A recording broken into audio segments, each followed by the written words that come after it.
तो what if अपना जिन्बू egress को डिफीट करने के बाद नेक्रोमेंसर वाले ऑप्शन को नहीं चुनता तो क्या होता, जो कि वाला क्वेश्चन पूछा है इन्होंने। तो सोलो लेवलिंग के वर्ल्ड में आर्किटेक्ट ने सिस्टम को कुछ इस तरीके से ही डिजाइन किया था ताकि अपने जिन्बू की body as a vessel to shadow monarchs की पावर्स को फुल्ली तरीके से इनहेरिट कर सके। और रही बात नेक्रोमेंसर वाले ऑप्शन की, तो उसे ना चाहते हुए भी उसे चुनना ही पड़ता। बट अगर अपना जिन्बू एक अड़ुअल आदमी की तरह लगा ही रहता इस ऑप्शन को रिजेक्ट करने में, तो हमें कुछ अलग सिनेरियो भी देखने को मिल सकता। जैसे कि अपना जिन्बू सेम एज अ प्लेयर ही रहता बट उसके पास ऐसी कोई स्पेशल पावर होती ही नहीं और सिस्टम उसे उसके स्टैंडर्ड के हिसाब से हाई रैंकिंग क्वेस्ट देता जिन्हें कि अपना जिन्बू जैसे तैसे क्लियर कर लेता। और वो असैसिन या फिर स्लेयर क्लास में होता जो कि सिर्फ अपने ड्रैगन से स्पीड और स्ट्रेंथ पर ही फोकस करता।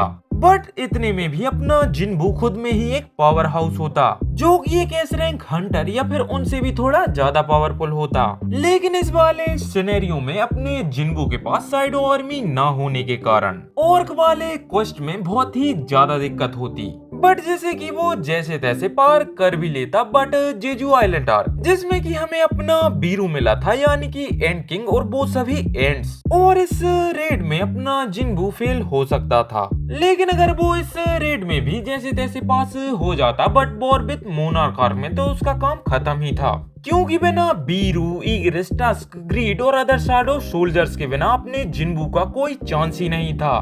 बिकॉज अपने जिन्बू का तीनों मोनार्क से स्ट्रेंथ वाइज लड़ना मतलब कि खुदकुशी करना। और अगर ऐसा सच में होता और अपना जिन्बू तीनों मोनार्क के हाथों मारा जाता तो वो एक फेल बेसल कहलाता, जिस वजह से अपने कांडेरू यानी कि आर्किटेक्ट को अपने एशबॉर्न के लिए एक नया बेसल ढूंढना पड़ता।